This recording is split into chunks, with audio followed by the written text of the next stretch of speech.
Kumakalat ngayon sa social media ang madamdaming pagbabahagi ni Mika de la Cruz kung bakit niya nilisan ang showbiz at ang kanyang mabibigat na pinagdaanan.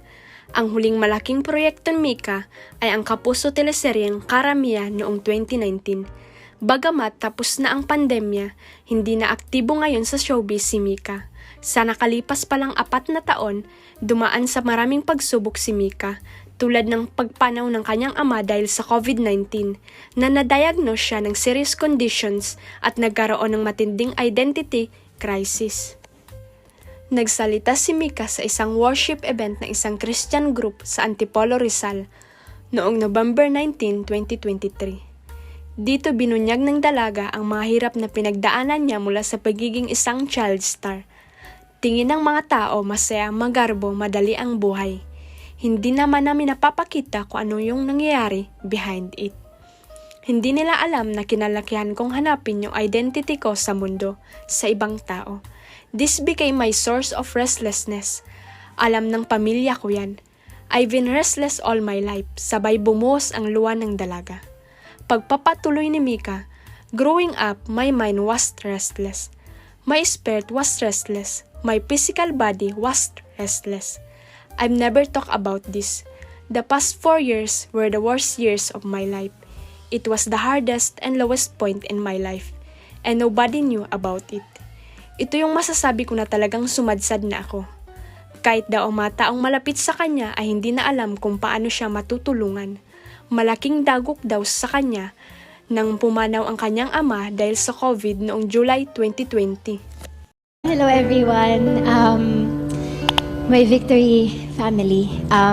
Ako po si Mika de la Cruz. I-address po natin. Some of you here might know me or know something about me already. Pero dito po ako today to pakilala kung sino yung totoong Mariko at yung panibagong Mariko sa inyo today. Nagsimula po ako na bata pa lang maaga akong nasabak sa mundo. I became a child actress from a very young age. And syempre, ang tingin ng mga tao masaya, magarbo, madali ang buhay. Diba kasi hindi naman namin napapakita kung ano yung nangyari behind it.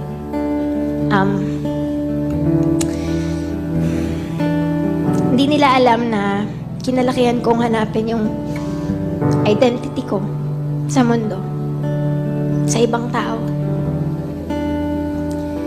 This became the source of my restlessness.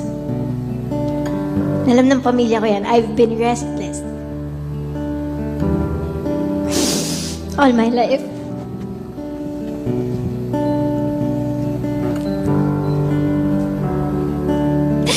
Growing up, my mind was restless. My spirit was restless. My physical body was restless.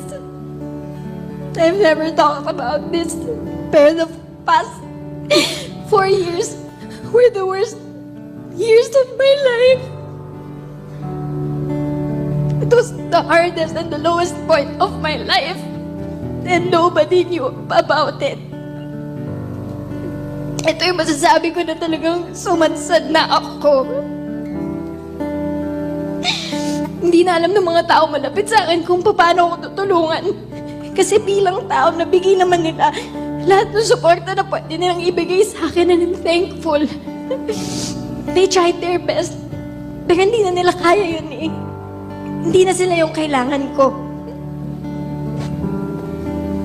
I was grieving my dad's death.